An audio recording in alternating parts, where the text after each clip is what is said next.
안녕하세요. 자, 드디어 조사론 마지막 강의입니다. 13장부터 마지막까지 보겠는데요. 먼저 질적 연구 방법론은 시험에 잘 나옵니다. 출제 빈도를 보면 자, 이번 22회 시험에서도 3문제가 출제가 되었습니다. 우선은 1번에 질적 조사로 보기 어려운 것은 17회 때 문제인데 질적 연구 방법의 종류들을 일단 기본적으로 알고 있어야 돼요.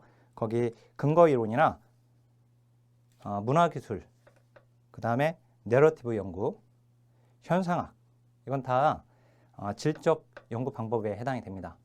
자, 근데 이 솔로몬 설계의 경우에는 실험 설계에서 나오죠.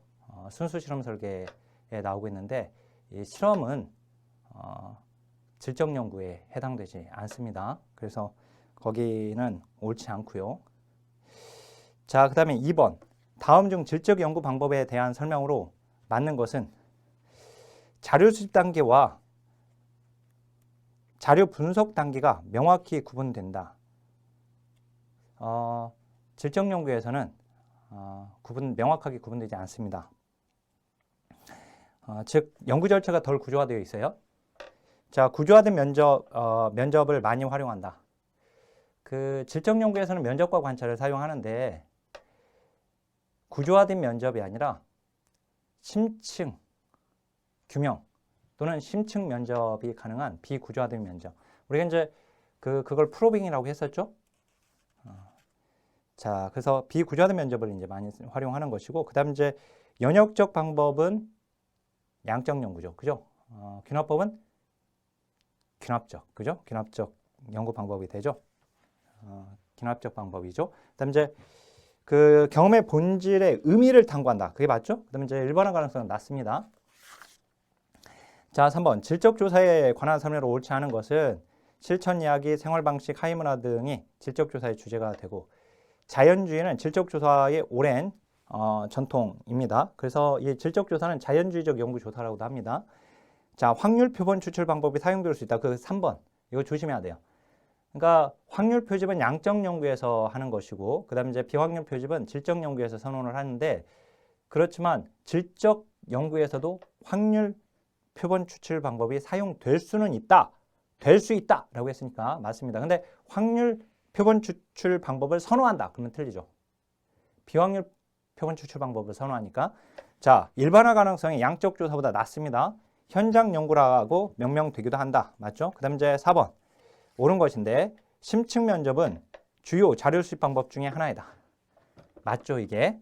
자, 그 다음에 연구자는 자료 수집 과정에서 배제되는 것이 원칙이다가 아니라 배제되지 않습니다. 연구자의 관찰을 통해서 자료를 수집하게 돼요.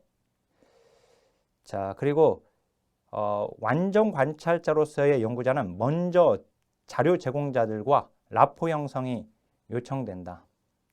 완전 관찰자가 아니라 이제 완전 참여자일 때 라포 형성이 필요하죠. 자, 그리고 완전 관찰자는 이제 동떨어져서 연구하는 거예요.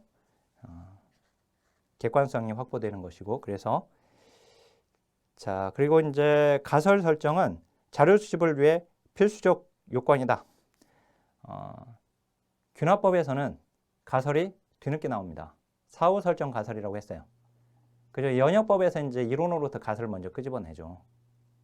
그죠? 그래서 거기 가설 설정, 자료 수집을 위해서 필수 요건이다라고 되어 있는데 그건 이제 연역법 또는 이제 양적 연구에서 그런 것이고, 자, 표준화된 측정 도구를 갖춰야 자료 수집이 가능하다.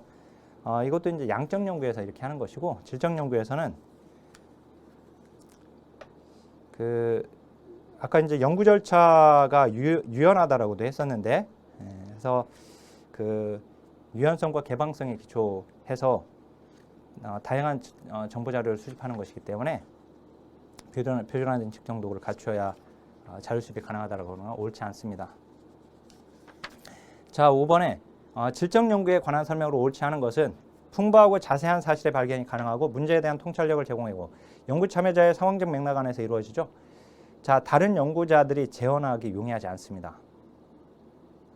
그래서 이제 조사 결과를 또 일반화하는 데 어려움이 있다라고 하는 것이고, 자, 현상에 대해 심층적으로 개선한다. 그럼 맞죠? 자, 그다음에 6번 옳은 것인데 변수 중심의 분석이 이루어진다. 이건 양적 연구에서 그런 것이고요. 그다음에 이제 논리 실증주의적 관점도 양적 연구에 해당이 되는 거죠. 이제 우리가 질적 연구는 인식론이 해석주의입니다. 자, 인간 행동의 규칙성과 보편성을 중시한다. 이것도 양적 연구에서 그런 것이고, 이제 질적 연구는 인간 행동의 가변성과 역동성을 중시합니다. 모집단을 대표할 수 있는 표본을 추출한다. 양적 연구에서 이렇게 하는 거죠. 네, 질적 연구에서는 오히려 이제 모집단이 불명확할 때 또 질적 연구를 하게 되는데, 그래서 그리고 모집단 내에 있는 모든 사례를 총체적으로 또 연구하는 것이기 때문에, 자, 모집단을 대표할 수 있는 표본을 추출한다. 그건 양적 연구에 해당이 됩니다. 자, 5번 관찰로부터 이론을 도출하는 균합적 방법을 활용한다. 그게 맞죠?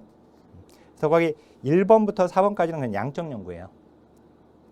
양적 연구에 대한 내용이고, 자, 그다음에 7번 근거 이론 접근을 채택한 연구에 관한 설명을 옳지 않은 것은, 자, 근거 이론은 여기서는 지금 근거 이론이 질적 연구 방법의 종류의 하나이다. 그러니까 이 문제는 질적 연구에 관한 설명을 옳지 않은 것은 이렇게 문제를 풀어도 됩니다. 그래서 거기 조사자의 관점 중요시 여기고, 그 다음에 자료 분석을 통해 이론을, 특히 이제 근거 이론은 이 자료 분석을 통해 이론을 도출하는 것에 관심이 있습니다. 자, 거기 연구 결과의 일반화를 극대화하기 위하여 확률 표집이 선호된다. 들렸죠? 비확률 표집이 선호되는 거예요. 이렇게 이제 일반화를 극대화하기 위해서 확률 표집을 선호하는 것은 양적 연구에서 해당이 되죠. 자, 그다음에 비구조화된 인터뷰 그리고 관찰을 사용한다. 따라서 자료의 체계화가 중요하고, 조사 연구의 상황에서 조사자와 조사 대상자 간의 상호작용이 반영될 수 있습니다. 자, 그다음에 현장 연구 조사의 특징으로 옳은 것은, 자, 이것도 현장 연구 조사는 이제 질적 연구이기 때문에 이제 양적 연구는 이제 그 양적 연구에 대한 설명은 이제 옳지 않은 거죠. 그래서 자, 모수를 추정하는 것을 목표로 하거나, 자, 원하는 변수를 미리 설정하여 측정하거나, 가설을 계량적으로 검증하거나, 이 내용들은 다 양적 조사에 해당이 되는 겁니다. 자, 근데 거기 이제 3번의 연구 대상자를 자연적 상황에서 탐구할 수 있다. 그게 이제 3번이 맞는 거죠. 예. 그 다음에 이거 장기간에 걸친 사회적 과정을 연구하는데 또 사용될 수 있습니다. 자, 9번 양적 조사와 질적 조사의 사례로 옳지 않은 것은, 자, 거기 이제 8번에서 좀 더 설명을 해드리면, 1번에 이제 모수를 추정한다고 하는 것은, 결국 모수 추정은 우리가 모집단에서 그 전수조사를 해가지고 얻어낸 값이 이제 모집단의 값이 모수죠. 모수치. 그 다음 이제 표본을 추출해가지고 표본 조사를 해가지고 얻어낸 값이 통계치인데, 이 통계치를 가지고 모수를 추정하게 돼 있죠. 그죠? 그러니까 표본 추출을 한다라고 하는 것인데, 그건 이제 모집단에서 표본 추출을 해서 그래서 그 값을 가지고 모수를 추정하게 되는 거예요. 양적 연구죠. 그죠? 그다음에 원하는 변수를 미리 설정한다라고 하는 것도, 우리가 설문지를 생각해 보면 양적 연구에서 이제 그 설문지는 구조화된 설문지는 측정하고자 하는 변수들이 다 거기에 이미 박혀 있어요. 그래서 그 하나의 그 틀을 가지고 걸러내는 거예요. 걸러내는 거. 딱 그 틀에 맞는 것들. 그래서 미리 연구자가 알고자 하는 그 변수들이 질문으로 딱 고정되어 있죠. 거기에 설정되어 있죠. 자, 그 9번 보면 양적 조사와 질적 조사의 사례로 옳지 않은 것은, 질적 조사, 잠재적 클라이언트에 대한 심층 면접을 실행하고 기록한다. 이제 심층 면접. 그다음에 양적 조사, 단일 사례 조사로 청소년들의 흡연 횟수를 3개월 동안 주기적으로 기록하는 거, 양적 조사에 해당이 됩니다. 그다음에 이제 그 질적 조사, 노숙인들과 함께 2주간 생활하면서 참여 관찰한다라고 하는 거. 양적 조사, 초점 집단 면접을 통해서 문제 해결 방안을 도출하는 거. 이 초점 집단 면접은 이 질적 자료 수집에 해당이 돼요. 그래서 이제 우리 그 지역사회복지론으로 가게 되면, 지역사회복지론의 그 지역사회복지 실천 과정에 보면 자료 수집 방법을 그 질적 방법과 양적 방법으로 나뉘어서 이제 정리를 하는데, 그때 이제 거기서 또 이제 초점 집단이 또 나오죠. 자, 이 질적 조사, 사례 연구의 기록을 분석하여 핵심적 개념을 추출해낸다라고 하는 거 맞습니다. 자, 10번. 질적 연구의 조사 도구에 관한 설명으로 옳은 것은, 자, 서비스 평가에서 정성적 차원을 분석한다. 그러니까 데이터 성격에 있어서 그 질적 연구와 양적 연구, 자, 질적 연구 대 양적 연구, 얘는 정성적 차원이죠. 정성적 차원. 얘는 정량적 차원이에요. 정량적 차원을 연구하는 거예요. 정량적 차원을. 자, 그래서 정성적 차원을 분석한다라고 하는 건 맞고, 양적 도구가 아니므로 신뢰도를 따질 수 없다. 신뢰도, 타당도를 모두 따집니다. 여기서도. 그다음에 그 연구자 자신이 도구가 된다. 맞죠? 자, 구조화, 조작화의 과정을 거친다. 이것은 양적 연구죠. 우리가 조작적 정의에서, 이 조작적 정의에서도 문제 나올 때 질적 조사에서 매우 중요한 과정이다, 이렇게 틀리게끔 나오죠. 그게 아니라 양적 조사에서 매우 중요한 과정이죠. 그죠? 조작화. 그 다음 이제 10번. 왜 그러냐면 연역법에 조작화가 들어가 있었잖아요. 이론, 가설, 그다음에 조작화. 그죠? 연역법. 균합법에 있는 게 아니라. 균합법은 이제 주제 선정하고 여러 번 이제 관찰하고 이제 유형어를 발전시키는 과정으로 되어 있는데. 자, 그다음에 11번. 양적 연구 방법에 관한 설명을 옳은 것은 심층 규명, 프로빙. 이거는 이제 질적 연구이죠. 주관성, 질적 연구죠. 선이론, 후조사가 아니라 이론으로부터 시작하는 것은 연역법이죠. 그래서 거기 3번은 그게 연역법을 지금 얘기하는 건데, 그거는 양적 연구에서 그렇게 하는 거죠. 연구도구로서 연구자의 자질이 중요하고, 그죠? 주로 자료식 방법은 면접과 관찰이다. 그죠? 그 다음에 이제 12번. 옳지 않은 거.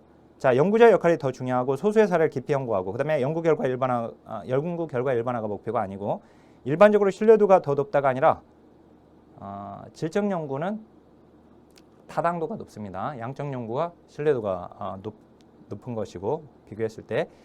자, 그 다음에 균합적 추론. 맞죠? 자, 그 다음에 13번. 옳지 않은 거. 질적 조사에 비하여 양적 조사의 표본의 크기가 상대적으로 크죠. 양적 조사는 많은 양을 가지고 연구하는 거고, 질적 조사는 소수의 사례를 깊이 파고 들어가는 겁니다. 자, 그 다음에 질적 조사에 비하여 양적 조사에서 균합법을 주로 사용한다. 옳지 않죠? 양적 조사가 연역법이죠. 질적 조사가 균합법이고요. 자, 그 다음에 양적 조사에 비하여 질적 조사는 사회 현상의 주관적 의미 맞고요. 양적 조사는 가설 검증을 지향하고, 질적 조사는 탐색과 발견을 지향한다. 그죠?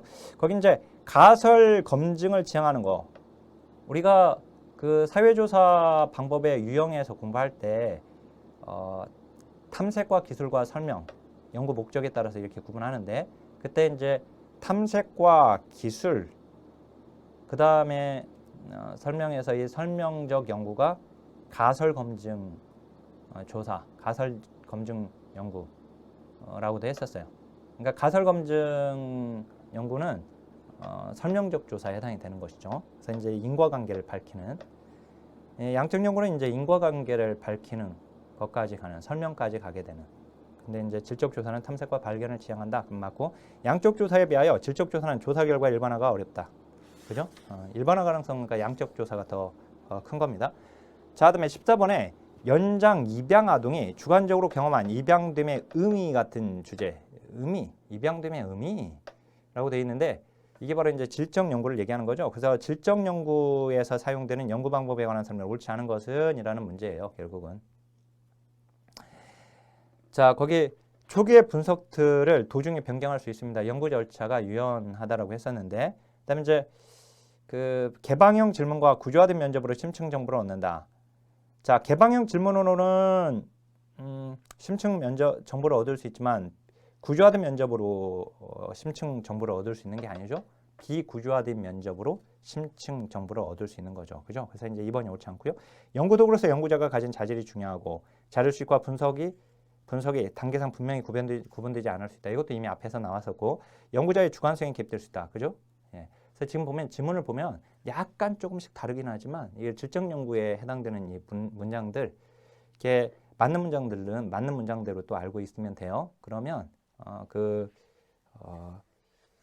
이게 이제 문제를 풀 때 그 질적 양적 연구의 이 문장이 빨리빨리 들어와요. 이제 문제 풀 때 이게 이건 양적 연구에 해당되는 문장이구나. 이건 질적 연구에 해당되는 문장이구나. 이렇게. 그 15번을 보면 사회과학에서 추천되는 패러다임 중에 하나인 해석주의에 관한 설명을 옳은 것을 모두 본 것. 자, 지금 이제 해석주의가 나왔는데 결국은 질적 연구 대 양적 연구를 얘기하는 거예요. 결국은. 왜냐면 이제 질적 연구의 인식론이 해석주의예요. 그 다음에 양적 연구의 인식론이 실증주의예요. 실증주의. 그러니까 이 실증주의가 바로 경험주의고요. 그죠? 경험주의. 이게 실증주의가 경험주의. 그러니까 해석주의와 실증주의를 비교하는 것은 질적 연구와 양적 연구를 비교하는 것입니다. 결국. 그죠? 그래서 거기에 해석주의에 관한 설명을 옳은 것을 모두 고른 것은 말이나 행위의 사회적 맥락을 고찰하는 거 해석주의에 해당됩니다. 근데 일반화를 전개하는 것이 중요한 것은 양적 연구이기 때문에 실증주의입니다. 걔는 일상적 경험을 해석한다. 그죠? 바로 이제 이게 해석주의에 해당되고 현상의 원인을 객관적으로 측정하는 거 양적 연구 실증주의에 해당됩니다. 자, 그 다음에 16번. 다시 한번 실증주의와 해석주의에 관한 설명을 옳지 않은 것은 해석주의는 주로 언어, 자, 실증주의는 경험주의라고도 하고 해석주의는 현상에 대한 직접적 이해가 가능하지 않다. 자, 실증주의는 객관적 실체가 독립적으로 존재한다고 보고요. 해석주의는 보편적으로 적용 가능한 분석도가 존재한다고 보는 것은 실증주의예요. 자, 그 다음에 17번. 인식론에 관한 설명을 옳지 않은 것은 자, 실증주의는 경험적 관찰을 통해서 관찰. 근데 이제 여기서 이제 이거 균합법의 문장은 아니네요. 자, 이거 경험적 관찰을 통해서 이론을 재검증한다. 그죠? 이론에서 가설을 끄집어내서 관찰을 통해서 재검증하는 것이죠. 그래서 그거 맞습니다. 1번.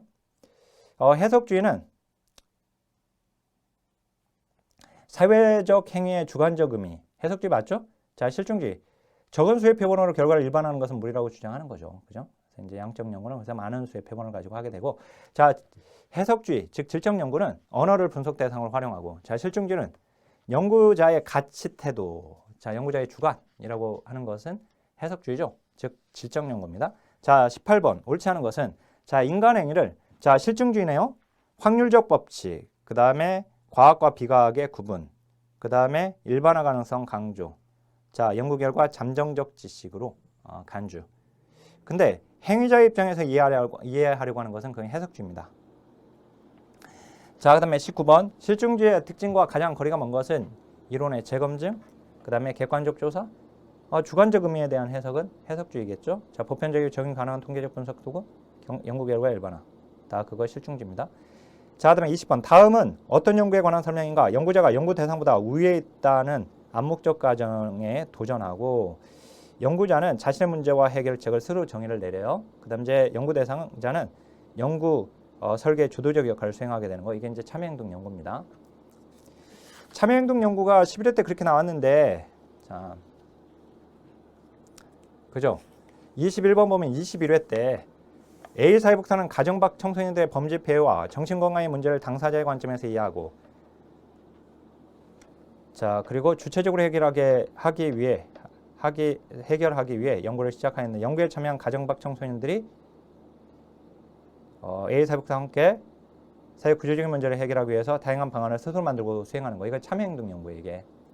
그래서 참여행동 연구에 해당되는 문장을 골라야 하는데요. 그 4번이 사회변화, 인퍼먼트에 초점을 두는 거, 이거 참여행동 연구에 해당이 됩니다. 자, 그 참여행동 연구의 목적이 바로 사회변화, 인퍼먼트입니다. 그러면 거기 개방 코딩, 추 코딩, 선택 코딩은 근거 이론이죠. 그 다음에 그러한 그 설명하는 이론 개발까지 가려고 하는 것이 이제 근거 이론이고, 그 다음에 이제 단일 사례의 깊이 있는 분석에 초점을 두는 것은 사례 연구고요. 그 다음에 관찰 대상의 개인적 설화, 내러티브라고 되어 있는데 이건 이제 생애사, 전기에 해당됩니다. 자, 22번 근거 이론에 대한 다음 설명에 해당하는 것은 이게 16회 때요. 근거 이론에서의 이제 코딩이 시험에 이렇게 나왔어요. 그래서 거기에 개방 코딩, 추 코딩, 선택 코딩 이 셋 중에서 선택 코딩이 나왔습니다. 거기 이제 근거 이론 코딩의 마지막 단계라고 지금 되어 있죠. 그죠? 예. 자, 그게 이제 선택 코딩이고요. 특히 이제 그 문장들, 그 이론을 통합시키고 정교하는 과정으로 이론적 포화와 변화 범위에 대한 작업을 진행하는 거. 그래서 이제 모형 내 범주들의 관계를 진술하는 명제를 구체화하거나 범주들을 통합하는 이야기를 서술한다.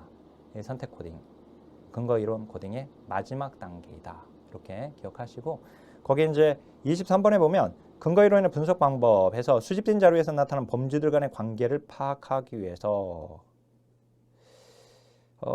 특정한 구조적 틀에 맞추어서 연결하는 과정이다. 중심 설명, 현상을 설명하는 전략, 전략을 형성하는 맥락과 중재 조건, 그리고 전략을 수행한 결과를 설정하여 찾아내는 과정이 바로 추코딩이에요. 이게 그래서 지금 선택 코딩과 추코딩, 즉 추코딩과 선택 코딩이 지금 시험에 나온 거예요. 그러더니 이제 20회 때 봐보세요. 20회 때. 자, 추코딩에 관한 설명으로 옳은 것은 다시 물어봤는데 추상화시킨 구절에 번호를 부여하는 거, 그 개방 코딩입니다. 개념으로 도출된 내용을 가지고 하위 범주를 만드는 것도, 그 다음에 발견된 범주의 속성과 차원을 고려해서 유형화를 시도하는 거.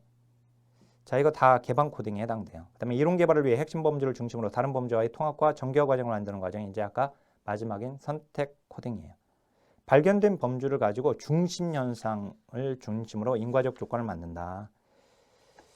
그죠? 그게 바로 이제 추코딩이에요. 아까 이제 중심 현상을 설명하는 전략들 뭐 이런 표현들이 좀 나왔었는데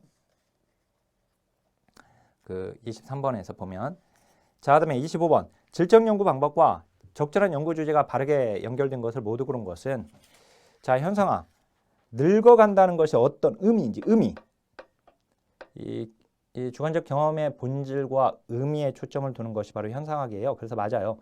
그 사례를 심층적으로 이해할 수 있다는 참여행동 연구가 아니라 그것은 사례 연구입니다. 자, 그 다음에 지속적인 비교 기법을 통해서 이론화까지 가는 것이 이제 근거 이론이죠. 그 다음에 이제 그 위안부 피해자 할머니의 삶의 중요한 사건을 이해하는 것은 그 개인의 생애사에 해당이 됩니다. 자, 그 다음 26번 보면 생애사는 전기죠. 그 다음에 이제 다음 중 질적 연구와 가장 거리가 먼 것은 뭐냐? 문화기술, 심층 사례, 근거 이론, 내러티브 연구는 모두 다 질적 조사 연구 방법에 해당되고요. 사회지표 조사, 이게 이제 옳지 않습니다. 사회지표 조사는 양적 연구 쪽에 해당이 돼요. 그래서 이제 이거 지역사회복지론에 가보면 이제 사회지표 조사가 이제 양적 자료 수집 방법으로 분류가 되어 있습니다. 자, 그 다음에 27번 질적 연구 방법과 양적 연구 방법을 통하여 혼합 연구에 관한 설명을 옳은 것은, 자, 다각화 맞죠? 그 다음에 이제 질적 연구로 양적 연구 결과를 심층적 의미를 파악할 수 있죠. 그 다음에 이제 질적 연구 결과와 양적 연구 결과는 서로 보완적 관계를 갖는 거예요. 서로 대립적인 게 아니라. 그 다음에 이제 연구 순서상 양적 연구를 질적 연구 방법보다 먼저 시행해야 한다. 그렇지 않죠? 그죠? 이거는 이제 연구자가 양적 연구를 먼저 하고 싶으면 양적 연구를 먼저 하는 것이고, 질적 연구를 먼저 하고 싶으면 질적 연구를 먼저 하는 것이죠. 그 목적에 맞게끔. 자, 그 다음에 그러니까 연구자가 연구 주제와 내용에 따라서 적합한 연구 방법을 선택하는 것이지, 연구 순서에서 뭐 꼭 양적 연구를 먼저 하고 질적 연구를 하고 뭐 질적 연구를 먼저 하고 양적 연구를 하고 그게 아니란 말이죠. 자, 그다음에 28번 혼합 연구에 관한 설명을 옳지 않은 것은, 자, 양적 연구의 결과에서 질적 연구가 시작될 수도 있고 질적 연구의 결과에서 양적 연구가 시작될 수도 있습니다. 두 가지 연구 방법 모두에 대한 전문 지식이 필요하고요. 연구자에 따라 두 가지 연구 방법의 비중이 상이할 수 있겠죠. 다양한 패러다임을 수용할 수 있어야 합니다. 양적 연구의 패러다임은 실증주의, 질적 연구의 패러다임은 이제 해석주의이니까 여러 다양한 패러다임을 수용할 수 있어야 한다. 자, 질적 연구 결과, 양적 연구 결과는 상반될 수 있는 겁니다. 같을 수도 있는 것이고 상반될 수도 있고, 그죠? 자, 그다음에 혼합 연구 방법 다시 한번. 질적 연구와 양적 연구 결과는 일치한다. 또 틀렸죠? 같을 수도 있고 다를 수도 있고, 그죠? 자, 양적 연구와 질적 연구에 대한 전문 지식이 모두 필요하고, 그 다음에 상대적 비중 상향하고, 그죠? 그 다음 이제 질적 연구의 결과에 기반하여 양적 연구를 시작할 수 있고, 또는 양적 연구의 결과에 기반하여 질적 연구를 시작할 수 있고, 그죠? 아까 28번에 1번에서는 양적 연구의 결과에 질적 연구가 시작된다.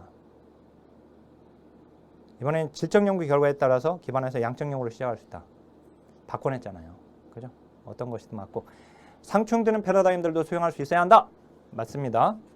자, 그 다음에 30번 혼합 연구 방법에 관한 설명으로 옳지 않은 것은 철학적, 개념적, 이론적 틀을 기반으로 하고 있고요. 그 다음에 설계 유형에 병합, 설명, 구축, 실험이 있다라고 했는데,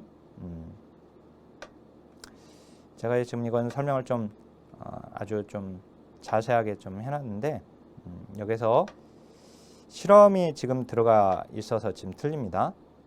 실험.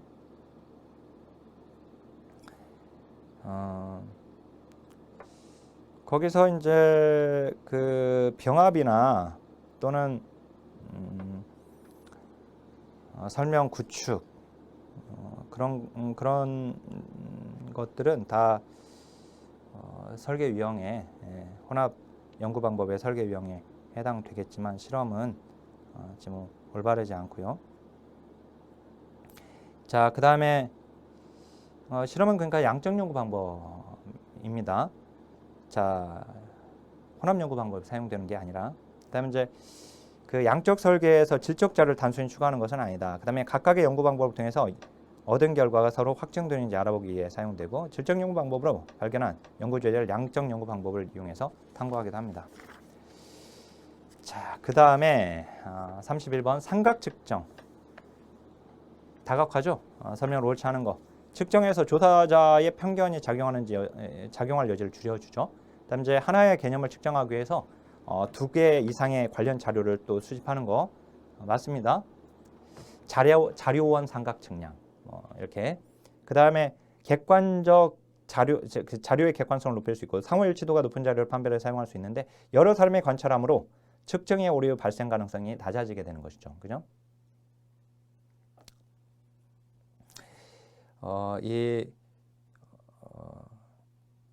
그 32번 보면, 자, 질적 연구의 엄격성 문제입니다. 이제 장기적 관여, 그 다음에 원주민화 경계화, 그 다음에 부정적 사례 찾고. 근데 내부자적 시각을 유지하기 위한 건 우리가 에틱과 이제 임익적 시각이 있는데, 이 내부자적 시각을 유지하는 것은 완전 참여자죠. 그죠? 완전 관찰자는 그러니까 거의 외부자적 시각을 유지하기 위해 완전 관찰자 역할을 지향한다라고 하거나, 그렇지 않으면 내부자적 시각을 유지하기 위해 완전 참여자 역할을 지향한다라고 해야지 맞는 겁니다. 그래서 둘 중에 하나로. 자, 33번인데요. 요게 이제 22회 때 삐껴 나왔어요. 여기에. 저는 이제 강의 중에서도 계속 말씀드렸지만, 사실 이제 제가 우리 이론서도 마찬가지고, 그 다음에 핵심 이론 노트도 마찬가지인데, 제가 책을 집필하는 원칙이 있어요. 1급 시험은 특히나 굳이 시험에 나오지 않은 것까지 너무 정리할 필요는 없다. 수험 적합성을 위해서. 강의도 마찬가지입니다. 그래서 그 더 넓게 정리할 수 있는데, 어떤 내용이 있으면, 시험에 나온 내용이 있어요. 그러면 그걸 더 넓게 폭을 얼마 정도까지 잡을 것인가. 이걸 지금 여기까지 다루어줘야 할까? 욕심은 막 넣고 싶어요. 막 넣고 싶어요. 근데 사실 제가 이론서가 한 권으로 집필이 다 됐거든요. 돼 있어요. 두꺼워요. 그러니까 아예 종합 단권화를 시켜놨어요. 종합 단권화. 그걸 가지고 제가 그 성서대학교에서 이제 저한테 1급 강의를, 그러니까 사이버크 세미나라고 하는 과목으로 해서 제가 한 7, 8년 정도 강의를 했었거든요. 네, 그 학교에서. 근데 그 맨 처음에 이제 학생들 강의를 시킬 때, 그 수업을 할 때는 1학기, 2학기 나눠서 4과목, 4과목 이렇게 진행을 했거든요. 4과목을 1학기에 다뤄주고 2학기 때 또 4과목을 다뤄주고 이렇게 했는데, 그래서 그때 각 권으로 책을 이제 이렇게 재본된 걸로 강의를 진행하다 보니까 사실은 너무 또 시험이 그 당시에는 지금같이 지금이야 이제 22회까지 이렇게 누적이 됐었지만 그 당시엔 그렇지는 못했었고, 근데 이게 거기서부터 이제 계속 줄여온 거죠. 제거시키고 살을 뺀 거야. 마치 다이어트 하듯이. 책이 현재 통합 이론서가 그렇게 만들어졌거든요. 그리고 이제 거기서 더 다이어트 시킨 것이, 더 압축시킨 것이 핵심 이론 노트잖아요. 그것보다 더 압축시킨 것이 족집게 벼락치기예요. 그래서 우리 핵심 이론 노트 지금 공부하신 선생님들은 나중에 족집게 벼락치기도 이제 구입하고 싶은 마음이 또 들어서 또 구입하시는 분들도 계시기도 합니다. 근데 그거를 더 압축시켜 놨어요.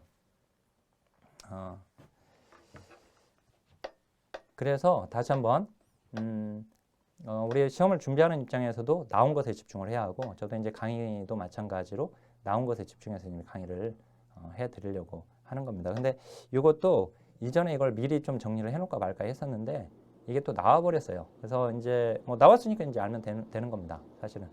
그래서 거기 보면 완전 참여자에 관한 설명으로 옳은 것은 이렇게 물어봤거든요. 우리가 완전 참여자, 완전 관찰자는 이미 시험에 나왔었던 거예요. 그런데 자, 여기 그 제일 아래 보면 오이 코스업에 보면 우리 강의에서도 이미 다루었지만 완전 참여자의 경우에 관찰 대상의 승인 여부, 즉 신분 제시 여부를 하지 않는다. 즉 따라서 그 33번에 4번에 관찰 대상의 승인을 받지 않고 관찰한다는 점에서 연구윤리 문제가 제기될 수 있다라고 하는 거예요. 그죠? 그러니까 완전 참여자와 완전 관찰자는 관찰 대상에게 신분 제시를 하지 않는다라고 하는 거. 자기가 연구자라고 하는 것에 대해서. 그래서 이제 그래서 거기 33번에 1번 보면 연구 대상이 관찰된다는 사실을 알기에 자연적 상태에서의 관찰이 불가능하다.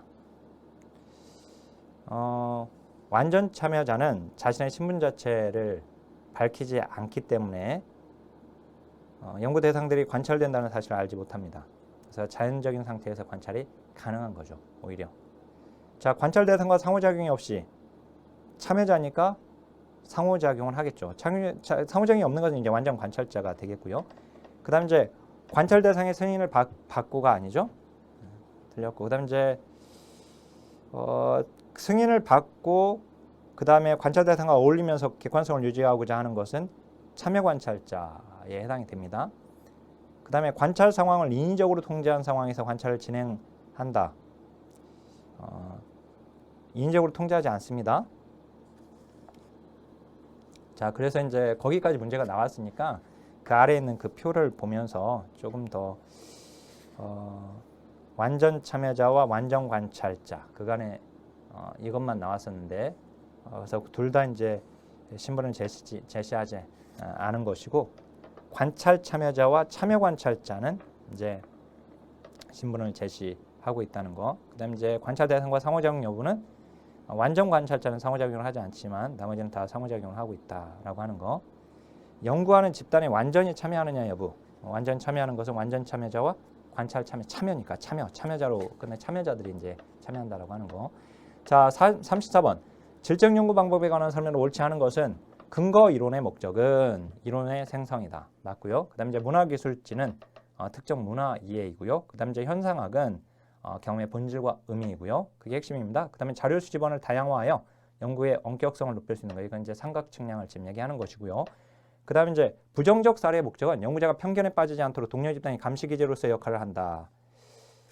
그건 이제 부정적 사례가 아니라 동료 디브리핑이죠. 자, 부정적 사례는 이제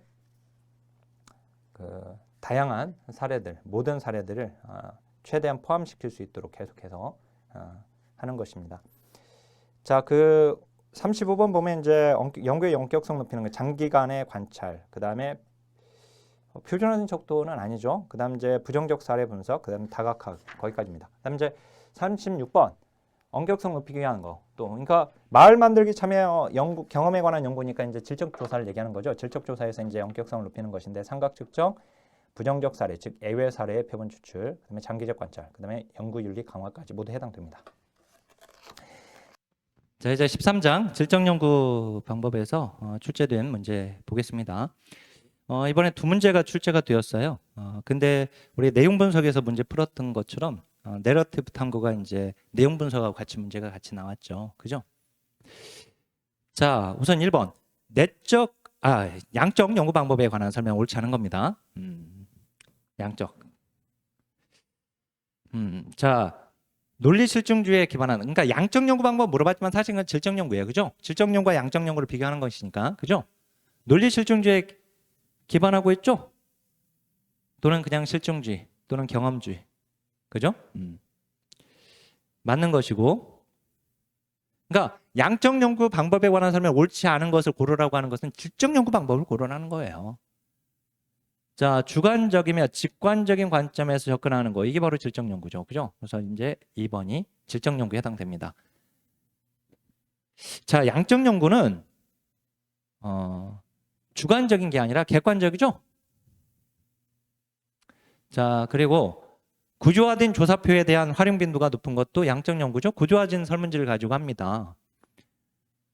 자, 변인에 대한 통제와 측정이 가능해요. 반면 질적 연구는 이제 자연주의적 연구죠, 얘는. 그래서 그 변인에 대한 통제와 측정이 가능한 것은 양적 연구입니다. 자, 그다음에 5번. 질적 연구보다 일반화 가능성이 높다. 양적 연구가? 그죠? 예, 양적 연구가 일반화 가능성이 높죠. 왜 그래요? 많은 사람을 대상으로 하니까 그래요. 데이터의 정량적 차원을 연구하는 것이죠. 이 질적 연구는 소수를 가지고 결과를 이끌어냈기 때문에 이걸 일반화하기가 어려움이 있는 거예요. 그죠? 일반화 가능성, 양적 연구가 높은 겁니다. 자, 항상 나오던 문제였고요. 그 다음에 이제 2번 문제인데 이것도 너무 쉬웠죠. 그죠? 다음의 사회복지 연구 방법의 성격이 다른 것은 뭐이고 근거 이론, 참여 행동 다 나왔던 거예요. 민속학적, 그 다음에 이제 현상학적 연구 이거 다 나온 거죠? 질적 연구 방법론이잖아요. 다. 서베이 연구가 질적 연구 방법이 아니죠. 우리 서베이 연구는 제가 서베이 조사라고 할 때 지역사회 서베이 뭐 이제 지역사회복지론에서도 또는 이제 욕구조사 쪽에서 이제 지역사회 서베이 이렇게 나올 때 이 서베이라고 하는 게 뭐냐? 모집단에서 표본을 선정해서 하는 것이다. 이렇게 알고 있으라고 했었거든요. 그죠? 그래서 이제 양적 분석을 전제로 하고 있는 거예요. 그래서 그 3번이 성격이 다릅니다. 뭐 어렵지 않잖아요. 지금 질적 연구 방법이 아닌 걸 고르라고 하는 문제였어요. 결국은. 그죠? 나머지는 다 질적 연구 방법에 해당되는 거니까. 그렇죠? 예. 어렵지 않게 나온 겁니다. 자, 그 다음에 이제 14장으로 가보면 욕구조사와 평가조사인데 브래드쇼가 분류한 욕구의 종류와 그 예가 맞는 것은 느낀 욕구, 설문조사를 통해서 알 수 있습니다. 지역사회 주민들이 어떻게 느끼고 있는지. 그 다음에 이제 표출된 욕구. 이것은 이제 느낀 욕구가 표현된 거죠. 표출된 거죠. 이게 바로 이제 대기자 명단을 보면 알 수 있게 되고. 그 다음에 이제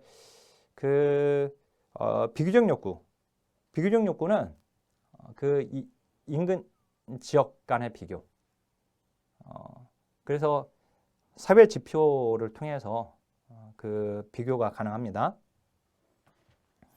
그 다음 규범적 욕구는 면접 서베이 조사가 아니라 면접 서베이는 이제 결국 인지된 욕구를 알 수 있는 것이고 규범적 욕구는 전문가가 정한 기준을 말하는 거죠. 그 기준에 못 미치는 사람들이 이제 규범적 욕구예요. 이 브래드쇼의 욕구는 행정론에서 프로그램 개발과 평가에서 문제가 출제가 되고 있습니다. 지금 조사론에서도 여기서 지금 출제가 되긴 했지만 과거에. 자, 2번 다음 중 2차 자료를 그러니까 양쪽에서 나올 수 있는 거예요. 그러니까 결국은 나온다면. 네, 일단은 최근에는 이제 행정론에서 지금 나왔었던 것이고, 다음 중 2차 자료로 활용할 수 있는 것은 2차 자료 조사로 활용될 수 있는 것은 2차 자료는 연구자가 직접 수집한 자료가 아닙니다. 다른 사람이 다른 연구 목적을 통해서 수집한 자료를 우리가 2차 자료라고 하는데 2차 자료에 해당되는 것은 이제 사회지표 조사예요. 정부 통계청의 통계 자료나 정부 간행물 등에서 나온 이런 자료들을 통해서 연구하는 것이 이제 사회지표 조사인데 대표적인 예로 이제 거기 통계 영감, 그다음에 도시가계 연보, 그다음에 한국 사회지표 등등등 있다라고 이렇게 해놨습니다.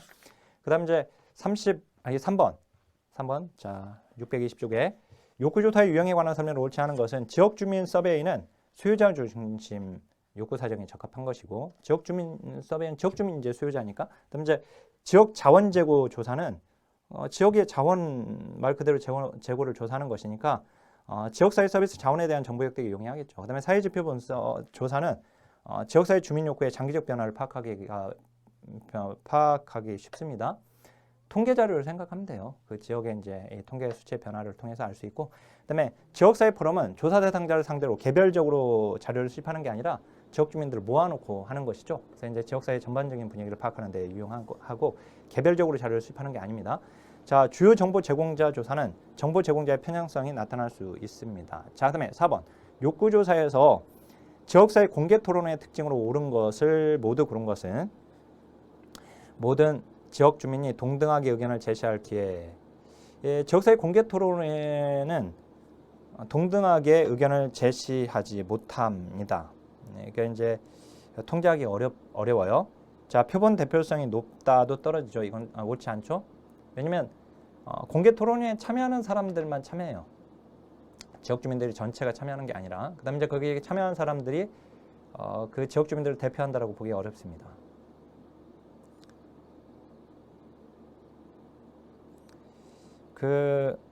현실적 실행, 그러니까 지역 주민 전체를 대표한다라고 보기 어렵다는 것이고, 그다음에 현실적 실행 가능성은 낮다가 아니라 실행 가능성 높습니다. 자, 이익 집단의 영향을 배제할 수 없죠. 자, 그다음에 5번 대규모 설문조사와 비교하여 주요 정보 제공자를 활용한 욕구조사에 관한 설명을 옳지 않은 것은 거기서 이제 표본 추출은 용이하고 비용이 적게 들고 양적 정보뿐만 아니라 질적 정보도 파악할 수 있고 정보 제공자들이 가지고 있는 정보의 양과 질에 의존하게 되는데 대표성이 높다 그러면 안 됩니다. 오히려 이제 전 주민을 대상으로 해서 모집단으로 해서 거기서 표본을 추출하는 것이 대표성이 높은 거예요. 자, 초점 집단 조사와 델파이 조사에 관한 설명을 옳은 것은 초점 집단 조사에서는 익명 아니죠. 익명은 이제 델파이죠. 초점 집단을 만나는 겁니다. 초점 집단 조사는 내용 타당도를 높이는 데 목적으로 사용될 수 있죠. 이거는 그다음 이제 왜냐면 내용 타당도는 이제 결국 맥락적 정보가 획득이 가능하기 때문에 그래요. 초점 집단 조사에서. 그다음에 초점 집단 조사는 자료 수집 과정에서 연구자의 주관적 개입이 불가능하다가 아니라 개입될 수 있죠. 그래서 연구자가 연구 과정에 주도권을 행사하지 않는다. 그 이유 때문에. 그죠? 그다음에 이제 델파이 조사는 구조화된 방식으로 정보의 흐름을 제어합니다. 델파이 조사는 대면이 아니죠. 익명입니다. 자, 넘길게요. 초점 집단에 관한 설명을 옳지 않은 것은 자, 집단을 활용한 자료 수집 방법이고 익명의 전문가 들렸죠? 익명의 전문가 패널로 참여하는 것은 델파이죠. 욕구조사에 활용되고 직접적인 자료 수집 방법이 됩니다. 자, 그다음에 연구하고자 하는 그 대상들을 직접 소수를 모아놓고 이제 토론을 시키는 거니까. 그다음에 연구자의 개입에 의해 편향이 발생할 수 있다라고 하는 거. 그래서 주관적 개입이 될 수 있기 때문에 조사자가 주도권을 행사하지 않는다라고 했어요. 가급적. 그다음에 이제 그 8번에 델파이 조사에 관한 설명을 옳지 않은 것은 전문가 패널의 의견을 수렴하는 방법으로 활용되고 위형적으로 설문조사 방법이죠. 그 다음에 우편으로 계속해서 설문을 보내게 되죠. 그 다음에 이제 연구자가 사전에 결정한 방향으로 패널의 의견을 유도할 위험이 있죠. 조정자가. 자, 패널의 후각 효과를 방지하기 어렵다. 후각 효과를 방지할 수 있죠. 시류 편승 효과하고 만나지 않으니까. 그래서 거기 후각 효과, 그 다음에 시류 편승 효과 잘 알고 있어야 합니다. 자, 반복되는 설문을 통해서 패널의 의견이 수정될 수 있습니다. 자, 그 다음에 9번. 델파이 조사에 관한 설명을 옳지 않은 델파이 계속 나오잖아요. 그죠? 전문가 패널을 대상으로 견해를 파악해야 한다. 자, 되풀이되는 조사 과정을 통해 합의를 도출하고 반대 의견에 대한 패널 참가자들의 감정적 중동을 줄이죠. 안 만나니까. 자, 패널 참가자의 익명성 보장에 이게 어려움이 있는 게 아니라 익명성이 보장되죠. 그죠? 자, 조사 자료의 정리에 연구자의 편향이 발생할 수 있습니다. 자, 그 다음에 10번. 집단조사 방법에 관한 설명을 옳은 것은 초점 집단조사에서 집단 역학에 관한 것은 분석 대상이 될 수 있습니다. 집단 역학을 이용하는 거죠, 이거. 그죠? 자, 그 다음에 델파이 기법은 대면 집단이 아니라 익명입니다. 델파이 기법은 일반인이 아니라 전문가입니다. 네트워크 분석은 조직 간의 전달 체계 분석에 적절해요. 네트워크 구조 분석에는 속성형 변수가 아니라 관계형 변수입니다. 이 네트워크 분석이 이게 딱 한 번 나왔어요. 16회 때. 그래서 이제 이것도 더 다루지 않는 겁니다. 딱 나온 정도로만 오이코스배 이제 그렇게 정리를 해놨죠. 자, 11번. 욕구조사의 방법으로 각각 바르게 짝지어진 것은 기존 자료를 활용한다. 사회지표 조사예요, 걔가. 그 다음에 전문가를 대상으로 직접 수집한다. 전문가 대상으로 하고 있는 게 델파이죠. 거기에 뭐 주요 정보 제공자, 그것도 이제 거기에 해당될 수는 있겠고요. 그 다음에 지역의 일반 주민을 대상으로 직접 자료를 수집한다. 지역사회 서베이죠. 그죠? 그 다음에 이제 공청회도 이제 거기에 해당될 수 있겠지만 이 세 가지가 모두 맞는 것은 1번이 답입니다. 그죠? 그 다음에 12번에 욕구조사를 위한 자료수집 방법에 관한 설명을 옳지 않은 것은 지역 통반장을 통해서 자료를 수집하는 거. 그게 바로 이제 주요 정보자 제공자 조사예요. 공청회를 통해 자료를 수집할 수도 있겠고 서베이를 실시할 수도 있겠고 그죠? 사회 지표를 활용할 수도 있겠고 근데 일반인을 대상으로 델파이 틀렸죠. 전문가니까. 자, 그 다음에 13번에 지역사회 보장계획 수립을 위해서 우리 지역사회 보장 조사를 하도록 되어 있어요.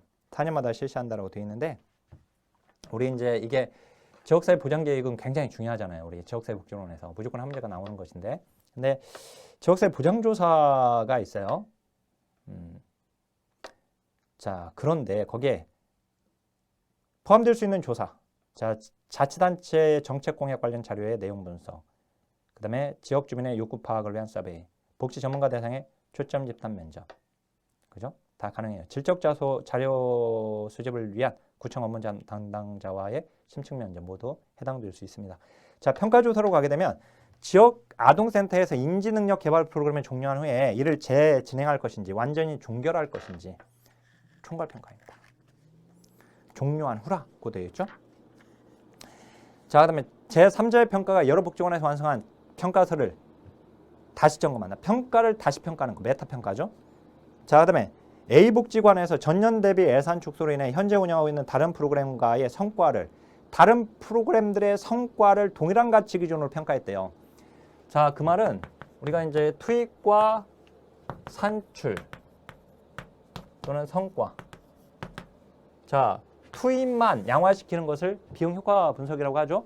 근데 투입과 산출 성과 모두를 양화시키는 것을 비용 편입 분석이라고 해요.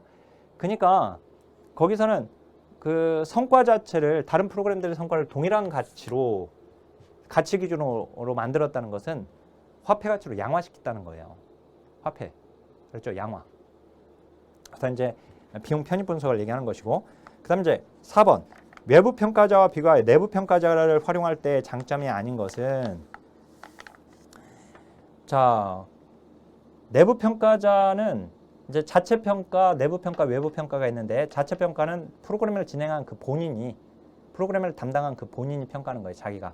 내부 평가는 프로그램을 담당한 그 본인이 소속된 그 기관의 동료들이 평가하는 것이고 외부 평가자는 프로그램을 진행한 그 사람의 그 소속된 기관이 아니라 그 다른 그러니까 외부자가 소속 기관의 사람이 아니라 외부자가 이제 평가하는 것을 얘기합니다. 따라서 거기 보면 이제 내부 평가자의 장점이니까 프로그램 관련 정보에 대한 접근성이 용이하고 많은 지식을 가지고 있고 그다음에 현실적인 제약 조건들을 융통성 있게 감안하여 평가할 수 있는 것이죠. 내부 평가자니까 그 프로그램을 진행한 사람, 그다음에 이제 그 프로그램이 진행된 그 과정에서 어떤 현실적인 제약 조건들이 있었는지를 잘 알고 있어요. 그게 참 내부적으로 참 이런 여건으로 인해서 참 진행하기 힘든 상황에서 진행된 것이었고, 또 이제 내부에서 그렇게 지원이 많이 이루어지지 않았는데 불구하고 진행됐던 것이고, 뭐 이런 것들 다 안단 말이에요. 자, 프로그램 운영자로부터 평가에 대한 협조를 구하기가 수월합니다. 근데 해당 기관으로서 객관성과 독립성을 유지할 수 있다라고 하는 것은 외부 평가자가 더 그런 것이죠. 자, 그 평가조사에 관한 설명으로 적절한 것은 효과성 평가, 최소한 비용으로 최대한을 산출하는 것은 효율성이죠. 자, 목표 달성 여부는 효과성이죠. 프로그램 진행 중에 하는 것은 형성평가죠. 자, 그 다음에 만족도 평가가 주관적일 가능성이 있습니다. 그래서 이제 만족도가 낮게 나온다고 해서 그 프로그램에 나쁘다라고 말하기는 어려워요. 자, 그 다음에 6번에 보면 이론 오류와 실행 오류가 나왔어요. 자, A, B, C에서 A가 독립 변수, B가 매개 변수, 그 다음에 C가 종속 변수입니다. 프로그램은 여기 독립 변수니까요. 프로그램을 실시했는데 여기가 안 나와. 여기. 프로그램을 실행했는데 여기가 안 나오면 이게 실행 오류죠. 실행 오류. 근데 프로그램을 실행했는데 여기까지 나왔어. 이게 여긴 돼. 근데 여기서 여기로 가지 않는 거, 이게 이론 오류입니다. 그래서 거기 보면 이제 그 노인복지센터에서 상담을 통해, 자, 여기 상담이 여기가 있네요. 상담 프로그램에 상담을 통해서 노인에 대한 일의 태도 변화, 일에 대한 태도 변화, 노인들의 일 태도를 변화시키고, 그러면 일 태도를 변화시키면 취업률이 향상된다고 되어 있어요. 취업률.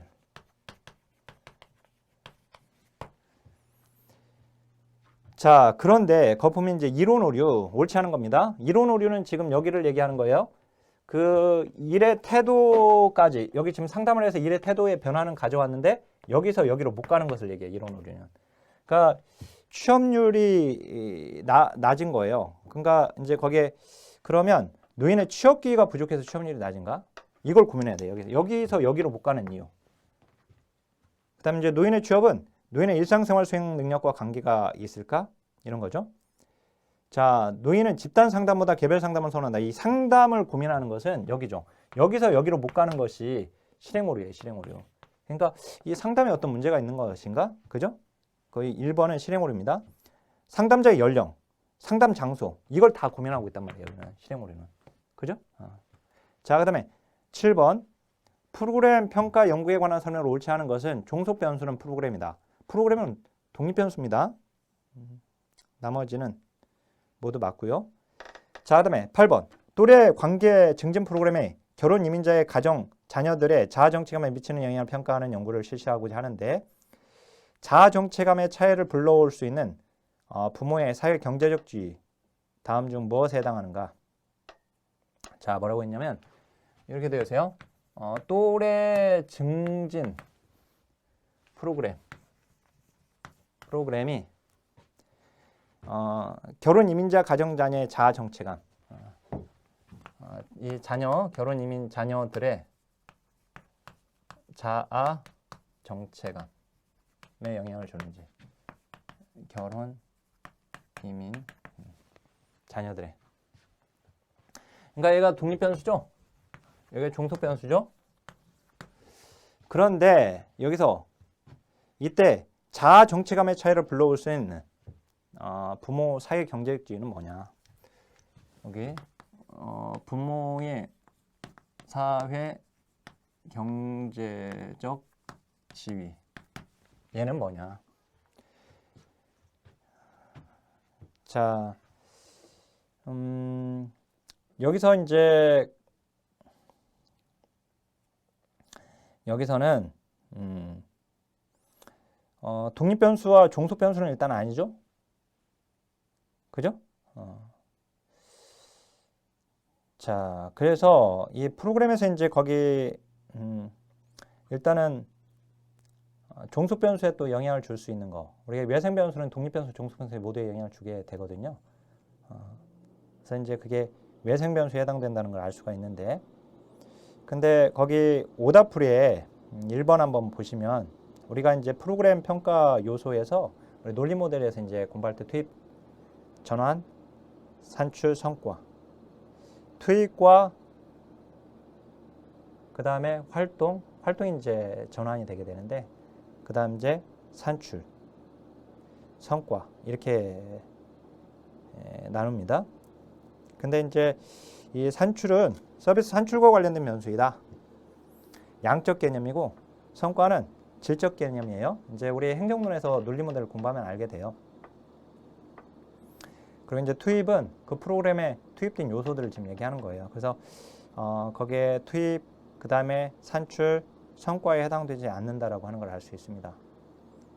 이 활동은 이제 전환이 되는데, 이게 우리가 그 논리 모델에서는 이걸 활동이라고 합니다. 투입, 전환, 산출에서 투입, 활동, 그 다음에 산출 이렇게. 자, 그 다음에 9번. 평가 연구에 관한 설명을 옳지 않은 것은 보고서의 형식은 의뢰기관의 요청에 따라 다를 수 있고 목표 달성에 대한 해석이 다양한 이해관계에 영향을 받을 수 있습니다. 질적 이용 방법을 적용할 수도 있고 프로그램의 실행 과정도 평가할 수 있습니다. 근데 과학적 객관성을 제외하더라도 의뢰기관의 요구를 수용하여 아니죠. 객관성을 제외하는 것은 올바르지 않다. 마지막에 이제 15장인데 15장은 보시면 이게 최근에는 나오지 않았어요. 이게 한 문장 정도로 그냥 아까 20회 때 문장 거기 아까 9번에 보고서 형식은 의료기관의 요청에 따라 다를 수 있다. 뭐 이런 이 정도가 지금 여기에 해당되는 문장이에요, 사실은. 근데 직접적으로 나오지 않았는데 자료 처리에서 코딩인데 자료 처리가 이 코딩을 할 때 이 부호책 코딩북을 이제 작성을 하거든요. 근데 설문제 값을 입력하고 그 입력된 그 숫자들이 어떤 걸 의미하는지를 그 적어놓는 것이 부호책이에요.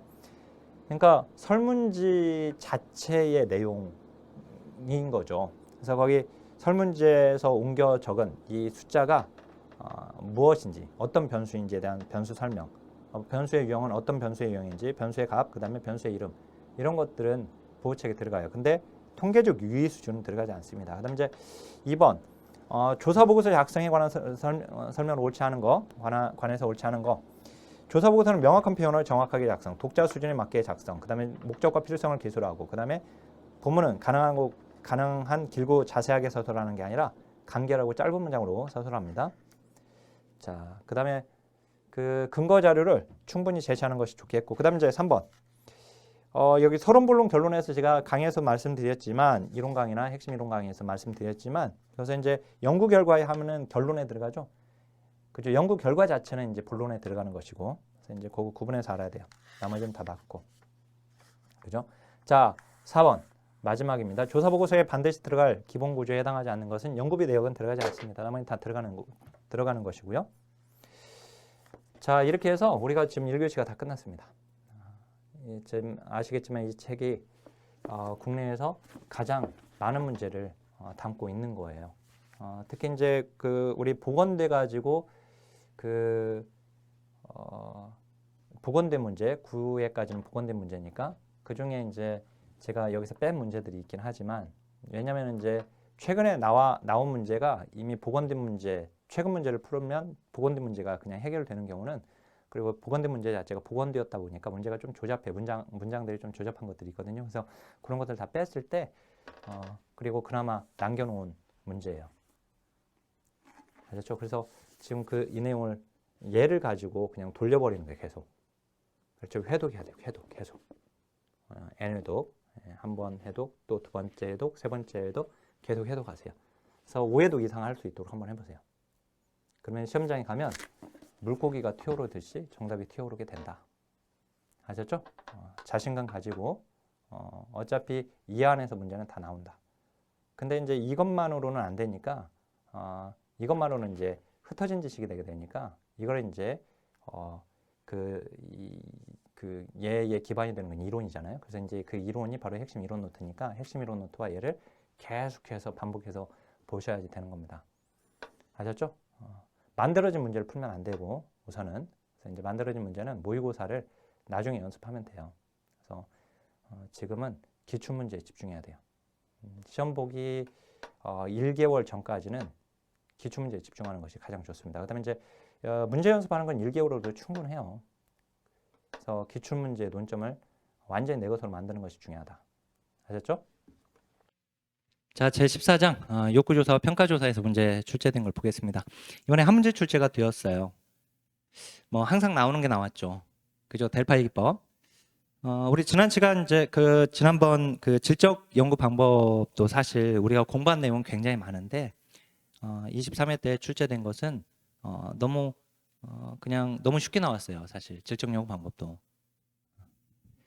그러니까 시험은 늘 이제 회차가 거듭될수록 안 나왔던 부분들을 자꾸 추가시키거든요. 그래서 제가 신개념 문제가 출제된다고 했잖아요. 그죠? 10%에서 한 20% 정도. 많게는 이제 이번 정책론에서는 76%까지가 나왔던 부분에서 나왔고 나머지가 한 30, 아니 그렇게 되면 한 24%입니까? 이렇게 출제되지 않은 논점들이 또 나왔는데 어떻든 나온 부분에서 나오는데 이렇게 회차별로 계속해서 나오지 않은 부분들이 조금씩 추가되다 보니까 그 이후에 공부하는 사람들의 공부량은 기출론점을 공부해야 할 분량은 많아지게 되는 거예요. 대신에 그 이후에 공부하는 분들은 이 나오는 부분이 명확하게 표시가 되게 되니까 그죠? 우리 책에도 보면 제가 기출표기 다 해놨잖아요. 그죠? 그래서 혹시 이제 이거 기본 이론 강의 듣잖아요. 그다음에 이제 기출문제 분석 강의 듣고 그러면 핵심 이론 강의를 가지고 이론을 총 정리합니다. 그다음에 이제 기출문제를 총 정리하고 싶으면 이제 다시 핵심 기출 천체를 다시 또 보면서 또는 구개념 회차별 기출문제를 실전처럼 풀면서 이제 기출문제를 다시 총 정리하시면 되거든요. 다시 연습하고. 아셨죠? 근데 이번에 델파이 기법이 이렇게 한 문제로 출제가 되었어요. 옳지 않은 겁니다. 참여자의 다양한 아이디어를 수집할 수 있다.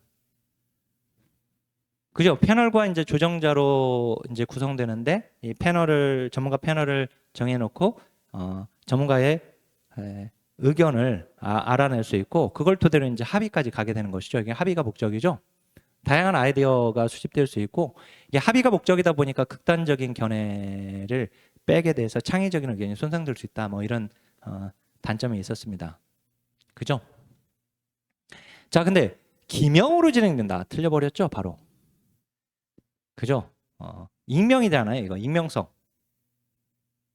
그래서 기명으로 진행되기 때문에 참여자들의 책임성을 높일 수 있다. 자, 일단은 기명으로 진행된다라고 하는 부분이 바로 틀린 걸 알 수 있어요. 그래서 답은 2번인 걸 바로 알 수 있었거든요. 그리고 이제 우편 설문, 이걸 이제 반복 조사한다고 그랬죠. 계속해서 보내서 전문가들 의견을 주면 그걸 이제 조정자가 정리해서 다시 보내고 또 그거 다시 오게 되면 또 다시 보내고 반복 과정이라고 했어요. 그죠? 반복해서 진행하고 있고 비대면이죠. 익명이고 그리고 이제 이렇게 비대면으로 하다 보니까 후광 효과, 시립 환승 효과를 최소화할 수 있다라고 했었어요. 그죠? 그다음 이제 전문가들의 합의를 찾는 게 목적이죠. 그래서 답은 뭐 쉽게 2번인 것을 알 수 있었어요. 그렇지만 이제 이 부분입니다. 제가 이제 해설을 좀 넣어놨는데 참여자들의 책임성은 높일 수 있다. 그러면 기명으로 했을 때와 무기명으로 했을 때, 자 근데 이거는 지금 무기명이단 말이에요. 무기명 설문을 통해서 진행되는 거거든요.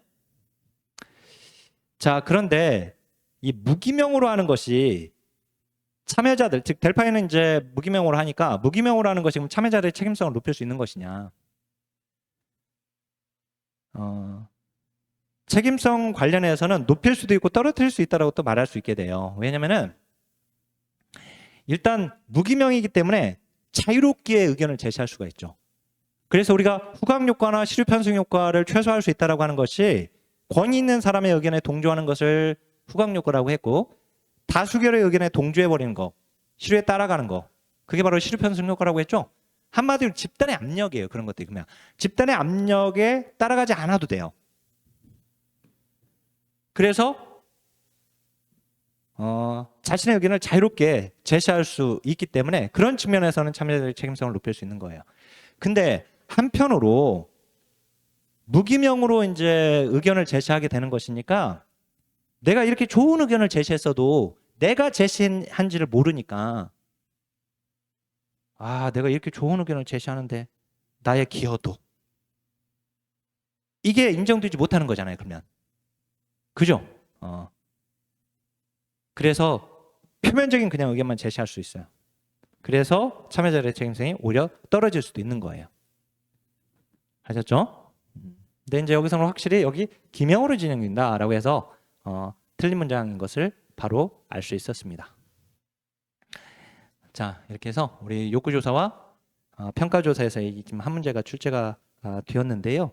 우리가 이제 시험을 준비하는 입장에서는 나왔던 논점들 빠짐없이 잘 공부를 해놓고 있어야 합니다. 자, 그러면 강의 마치겠습니다. 자, 오직 긍정 하나, 둘, 셋.